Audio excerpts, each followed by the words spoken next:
Hello, I am Maestro Alex Gregory, the inventor, amongst other things, of the 7-string electric guitar.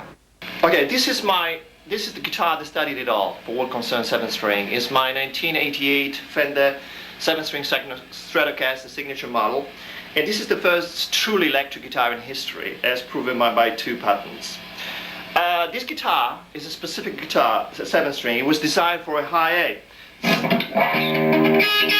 on top, which requires very little tension. So the design is dedicated to such purpose, which is little tension in the upper register.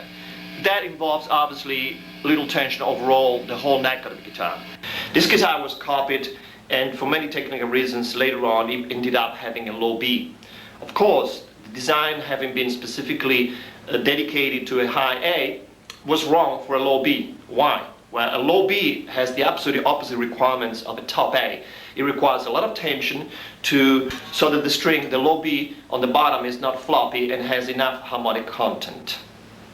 By public demand, I have redesigned the 7-string with a dedicated design for the low B. Again, the low B requires a lot of tension, which is not only tension in the sense of floppiness, also by having a tighter string you've got a greater harmonic content. So this is it, this is the latest. The BC Rich Igniters have a string. It's got a specific scale maximized for the low B, and also it has the compound headstock, which increases the tension of the bottom string, making it totally natural in feel, it feels exactly the same as the other strings. Not only, but by this angle you create a different harmonic content, so the string will not sound floppier or duller, which all 7-string without dedicated design do. They will sound exactly even with all the other strings. So this is the first 7-string for high A. This is the latest 7-string, dedicated design, low B. They're both crap. Why? Because the truth is, you can only tune an instrument in unison, octaves, or fifth before you have a massive drop of consonants, which means out of tune, lack of harmonics, just basically noise. And let me explain why. To be in tune, you can only tune an instrument in unison, in octaves, and from there on you have a decrease of consonants, which is actually being tuned. But it's not just being tuned only, it's also harmonic content and so on. So you can tune it in fifth, that's the next level of high level of consonants, but from the fifth tuning to fourth there's a massive drop. What does tuning in unison mean? Well, if you have one string and then the next string is exactly the same note, that's tuning unison. Can you imagine an instrument for 5 strings, for example, 7 strings in unison? Waste of time. So you have to go to the last level, which is tuning in octaves. What does tuning in octaves mean? It means you get a string, then you get and the next string will be an octave up from that string, then the next string will be an octave up from that one, and so on. The truth is, with tuning in octaves, all you need is 3 strings to get a full range of a guitar. Useful? Not really. So really, you don't have much of a choice. The only consonant tuning is a tuning in fifth. And how do we make the most of this use? The Pentasystem. That's the answer to thousands of years of problems. And this is how it goes. The Pentasystem is based on 5-string instrument tuning fifths. There's about 7 different instruments which equal different ranges from the bottom to the top. So you've got a pentabass, which is a 5-string bass with 3 variants of the tuning in fifth, starting from a low A, the next tuning is from a low C, and then from a low D. Obviously each tuning will be used according to what tune you're using, what the other instruments in the Pentasystem setup are. Okay, this is a pentabass. This specific instrument is tuned to A, E, B, F sharp, C sharp. There are 2 more variants to the tuning of a pentabass. One starting from a low C and one starting from a low D. The variants obviously apply to orchestrations. They relate really to what the other instruments in the ensemble are. An important feature of a pentabass is the compound headstock. This is vital on an instrument of this type, because the low string, low A, below the E of the bass is massively low, and obviously would tend to be massively floppy, but thanks to the compound headstock, it is absolutely nice and tight. Very piano-like. Above the pentabass, you have the pentacello, or cello blaster as it is known. The cello blaster sits in between what you would call the rhythm guitar and the bass, which is exactly the same position as a classical cello in an orchestra. The cello blaster, or pentacello, is basically one instrument with a dedicated design which can be tuned 3 different ways. The lowest is this one. This instrument is tuned from starting from a low G up in fifth. So you got G, D, A, E, B. So let me give you a little demonstration.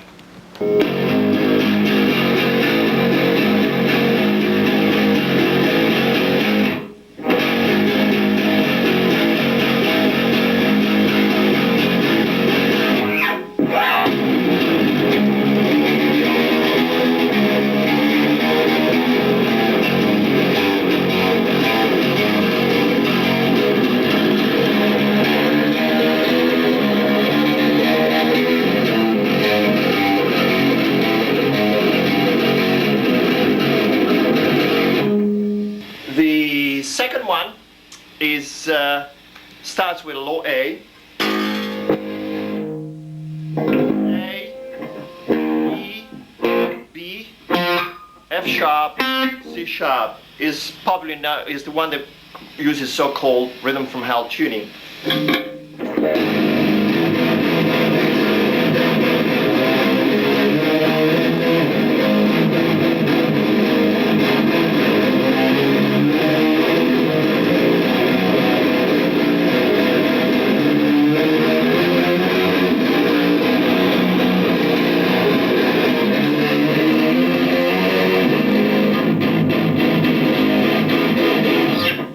The third one starts from a low C and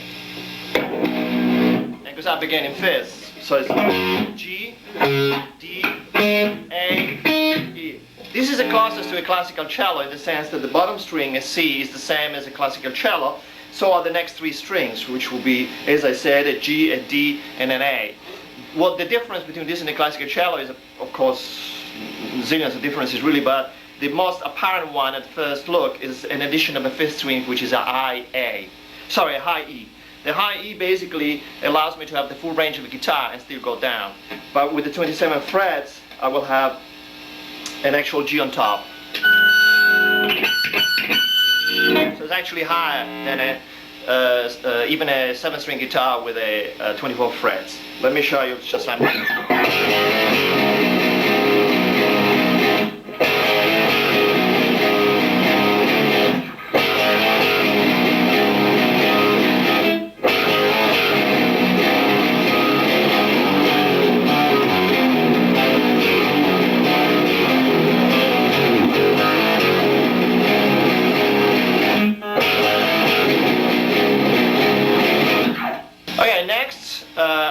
Which is basically the guitar range, we have the so-called pentattar. The pentattar is the exact counterpoint in the guitar. There are actually two pentatars. One starts from a low D, so it goes up in fifths, will be a D, A, E, B, F sharp. And then this one, the current D model actually has been borrowed by Albert Lee to play the first pentattar solo in the history of mankind, of my forthcoming record, another millennium. But this is the slightly higher one, which starts from a low A, from a low E. It goes up from E goes to F sharp, C sharp, G sharp. So it's pretty high pitch. This is a G sharp 24th fret. So you actually end up on a high B. Okay, this the interesting part about this instrument is that actually I will go through the mathematics about this, but it's the first time that you can actually have an instrument playing chords in tune. Traditionally chords, and what I mean by chords, I mean main chords of at least 4 notes, have been played by the guitar or the piano, both instruments being totally out of tune. For mathematical reasons, again, they will explain. This is actually the first time you'll hear chords in tune. Let me play just some simple, clean chords.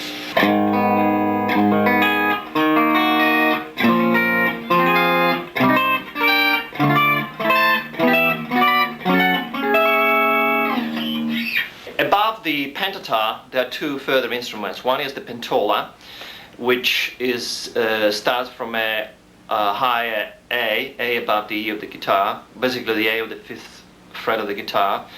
Can also be tuned starting from a G, which would be the 3rd fret on the bottom string of a guitar, normal guitar, an E tuned guitar. And then on top, which is the lead instrument of the sole pentasystem, is the pentolin, which is basically 5-string mandolins tuned either starting from a D or starting from a C on the bottom. We don't have time to go through all this at the moment, but I now need to explain why it's so vital and why you tune instruments in fifth, and why the pentasystem is such a step forward in the sense that everything is symmetric and so on. So let me go through the details, scientific details now, as briefly as possible and as excitingly as possible. Basically, beating gives a clue to all the problems we have. What happens? Well, if you get a tuning fork, you got one type of sound. A tuning fork would be 100% in tune, because when you hit a tuning fork and you get a note, say a C, you would have a certain number of frequency per second, 256, and this frequency will be shown on a scope with a single moving line, which is called a simple harmonic line. Now, a string, vibrating string, is the most pleasurable sound to the human ear. They don't know why, but this is a fact that they discovered. It's a totally different type of sound. A vibrating string gives you a main fundamental frequency, which is a single harmonic curve, but it has also another bunch of little curves which follow in a parallel fashion the main fundamental curve. Those are called harmonics. For some peculiar reason, the harmonics happens to be simple mathematical equations. So, for example, 1, 2, 3, 4, and so on, 5. And for example, if you got a C, which is 256 frequency a second, to the next harmonic will be an octave up from that. So it will be 512, and so on. So it would be 3 times, 4 times. Now, these harmonics, in simple terms, and this is a later discovery by Helmholtz, they actually create a major triad. I always envisage a vibrating string for some reason creating a major scale, and the two are really relative. What does it mean? Well, the second, third, fourth, and fifth harmonics are the ones that are actually audible to the human ear. They're all pretty much audible, but very identifiable. And this is very, very straightforward. The second harmonic is an octave up from the fundamental note. Then you got a fifth up from the octave. Then you actually, let's say going up, you have the fundamental, an octave, a fifth, an octave, a major third, a fifth, right? So you have first, second, third, fourth, and fifth harmonics. Now, when you examine them, say if you're in the key of C, you will find out that, well, as I said, that you create a major triad. If you create a major triad, the implication of a major scalar implication is obvious. You can also say they imply a major scale. If you think in those terms, it's very straightforward. How can you possibly mix major scales and which are unrelated and expected to come out okay? It's impossible. You have to really, it's like having 2 hands on a piano. Say your left hand plays this major scale, your right plays another major scale. They have to be relative to be in tune. Otherwise, you're total noise, cacophony, shit, basically. So, if the bottom string gives you a major scale, and there's no point going through the details. Say you got a C. The next string was a unison, like we said. Of course, there will be no conflict of notes. You know, they will be exactly the same notes. If the next string is an octave up, again, there will be no conflict. It will be exactly the same notes, only an octave up. If you got fifth, it's very interesting. If you compare the 2 scales, let's say starting on the C and then you go up to a G, a C major scale and a G major scale, you'll find out that the only different note is a fourth, a major fourth, which means that by playing these 2 strings at the same time vibrating, you're implying a movement from a major scale to a leadian, which is actually very attractive, typically used in romantic period by people like Paganini and so on, when, you know, in flash type of scalar movements. Anyway, to cut a story short, if you then try to tune instead in fourth, like a guitarist tune, you find out that the implication is a Phrygian mode, which is pretty hard if we're trying to apply something that is not a Phrygian mode. And when actually that's for the fourth. When you get to the major third, it's just like pure cacophony. So really, it becomes pretty clear that an instrument tuned in fifth is really very consonant, is really in tune. And because the harmonics given by each strings are in tune with each other. What is the beating? The beating is very simple. you can actually hear it. The beating is caused by harmonics in phase and out of phase. When they're in phase, it means that they are basically in tune. You can hear the sound. When they're out of phase, they're canceling each other out. So the effect is basically because you got phase, out of phase, fade, out of phase harmonics. When you have phase and out of phase harmonic, you know that they're out of tune. Some of them definitely are, which basically there's a ratio of noise. When you got a string vibrating in a linear manner with no beating, you know they're in tune. Now the interesting thing about this penta instrument is you can hear no beating. Okay, this is an A major on a guitar. And you can hear a certain amount of beating. This guitar is in tune. Now let me show you the same thing on a pentatap. This is an A major, the same chord on a pentatap. Well, obviously you can hear the sound is extremely even decay, absolutely no beating whatsoever, and even richer, much fuller. This strings on the top are actually thinner, so it should sound thinner, but when I play a guitar in comparison, this beating is weak, is basically weakened by the fact that there are lots of conflicting harmonics which are basically out of tune, there's sheer noise.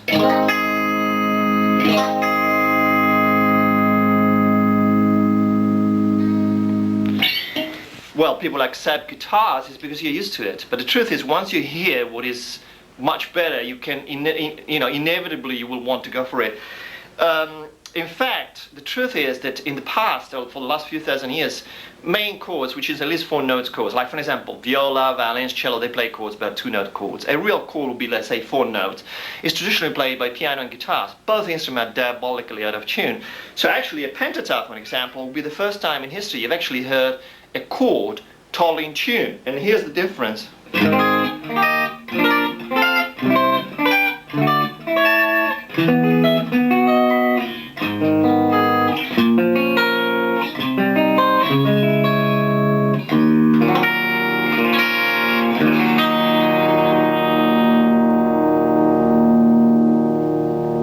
It's really massive. Obviously, gain or amplification enhances the problem because, like the word says, amplifies everything, good or bad it may be. So let me give you some example. With distortion, the problem becomes even greater. All the wrong harmonics, which are technically, you see, in scientifically, you either have a note, which have to have an exact number of frequency per second, has to be very defined, or you have sheer noise. There's no in between. Those are politics, not science. In music, we know it's a very mathematical art. It's a mixture of creativity and very strict mathematical rules. So anyway, I'll give you an example. I'm going to show you on a normal guitar, a simple chord progression, and then on the pentatap, in this specific case, actually, I will use a pentacello. You see the huge difference. The strings and the movement I'm going to play are going to be the string gauge is going to be the same. The octave and the chords are going to be exactly the same, just playing on different instruments. Of course, they will require different fingers. So here we go.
difference is night and day. It's not just the being in tune, you're in tune.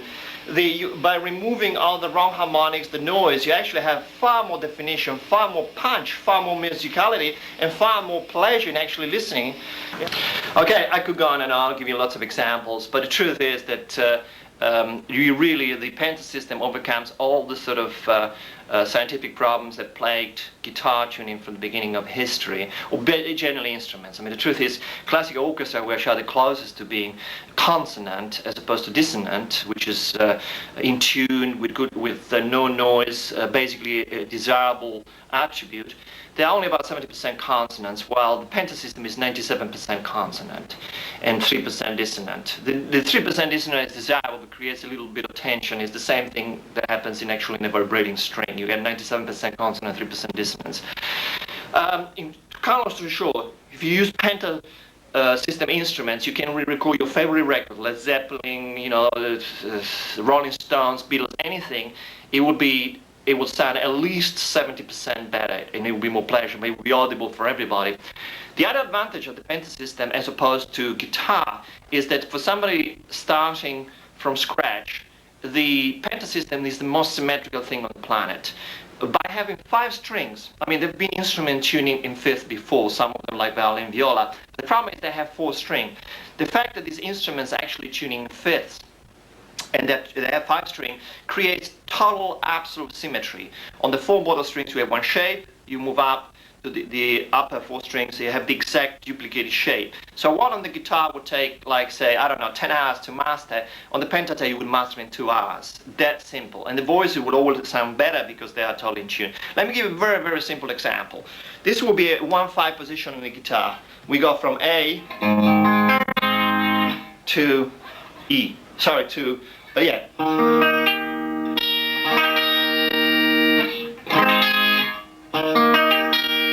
This requires pretty serious refingering, and it's not really that simple. And it doesn't sound that great. Let me show you the exact same thing on the pentatone. Same thing on the pentatone. When the difference is just like obvious. The same shape, you move just 1 string down. Not only, but its sound is rich and full. And again, I want to stretch. The pickup's exactly the same on both instruments, and the strings on this specific pentatone are thinner than the strings on the guitar, so it should sound worse. And so on. The symmetry is one of the important aspects of the Pentasystem. As well as the being in tune and the perfect harmonics. Another aspect is a lot of complex fingering there on the guitar would not make it possible to play fast chords or whatever is available on the pentatone, or any instrument in fact of the Pentasystem. For example, let me show you what a 1-5 position is. A 1-5 position on the guitar would be like this. On the pentatone is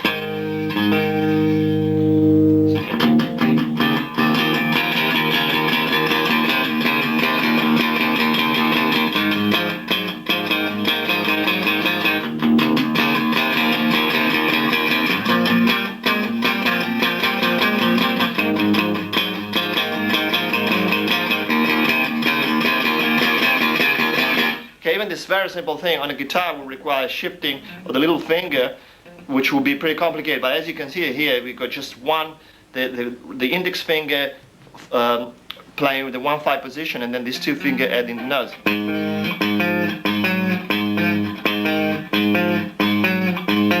It's really, really much simpler. Other aspects that you don't have on the guitar, an octave playing on adjacent strings, like, sorry.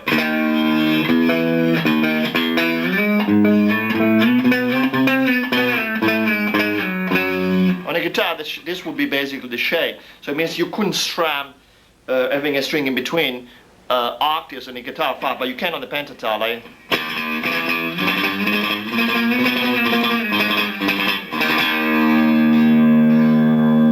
and so on. Other instruments of the Pentasystem, which, because we cater for everybody, are the pentabuzooki, the pentasitar for Indian and Greek music. We also have a variant of the Pentasystem to simulate open tuning. There's no point going through those now, but I want to add before I go, although we also will not be able to go through it, that what about drums? once you got all the Pentasystem instruments providing perfectly harmonic and tuneful instruments to make your music, what about the drums? Well, the drums, if you think about it, are just the drummers normally playing notes at random that fit here and there. Nobody knows what they are, and they're not really, they're actually technically noise. It is as preposterous as you picking up your own guitar, totally detune it, turn up for an audition, and when the band leader say, okay, I need you to play an A, a D, and an E, you play the right positions while we guitar out of tune. And when the band leader tells you, what are you doing, man? You say, well, I'm playing the right position. Who cares what the tuning is? It is as preposterous as that. That's what drummers do all the time. Obviously, drums have to be taken care of, and there is a solution. There is this concept of the harmonic drumming, group drumming. So for the first time in history, on my forthcoming record, in another millennium, you will hear drums actually playing chords, melodic patterns, hi-hat playing chords, cymbals playing riffs, bass drums, pedal points and solos.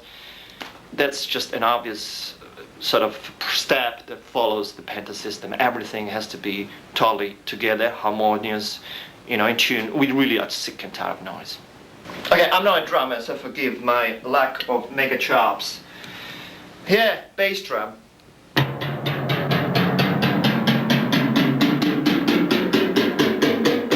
Can you imagine bass, with no snare? Would you want to play a melody with snare?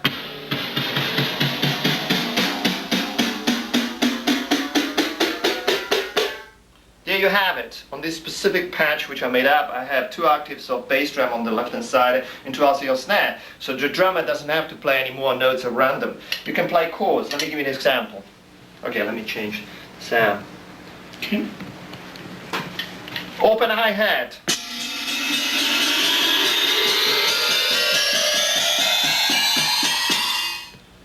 Piatti.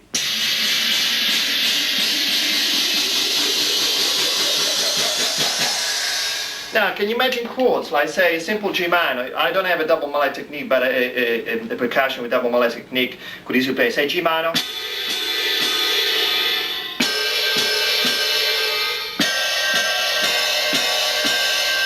So you can hear the tonal possibilities, the harmonic possibilities are variable in drums. Or here on Piatti, same thing, say we have just a C octave.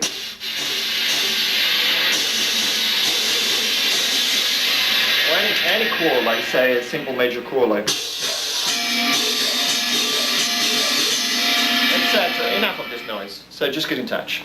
This is an electronic vibraphone which I've made up to be a drumming. All these instruments are patented, including the drumming. The drums are going to be making available on the market. It won't look like this. It'll be totally different. So, if you want to share the best shit on the planet, you know who to call. The truth is that dogs eat shit, and people say it's revolting, they're animals. But the truth is 95% of people have been eating shit for thousands of years.